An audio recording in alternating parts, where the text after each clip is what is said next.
আপনার শোবার ঘরের দেওয়ালও আজ আর আপনাকে বাঁচাতে পারবে না।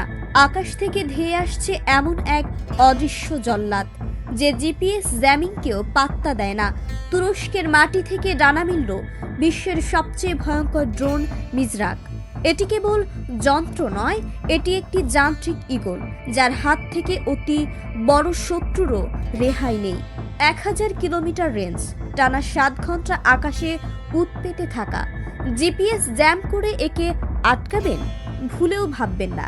স্যাটেলাইট ছাড়াই এটি নিজের অপটিক্যাল চোখ দিয়ে গন্তব্য চেনে। কোনো আধুনিক জ্যামিং প্রযুক্তি একে বিভ্রান্ত করতে পারবে না। 185 কিলোমিটার গতিতে 10,000 ফুট ওপর থেকে যখন এটি নেমে আসে, রাডার তখন স্রেফ একটি খেলনা মাত্র। কিন্তু সবচেয়ে ভয়ের খবরটা হলো এর অটোনোমাস কিলিং ক্ষমতা। এই ড্রোনটি কৃত্রিম বুদ্ধিমত্তা ব্যবহার করে নিজেই টার্গেট চেনে।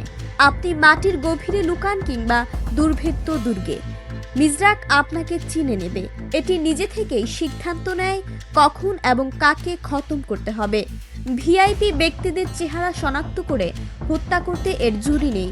মানুষের নিয়ন্ত্রণ ছাড়াই এটি আজ পৃথিবীর শ্রেষ্ঠ এয়ার ডিফেন্স সিস্টেমকে তাসের ঘরের মতো গুড়িয়ে দিতে সক্ষম।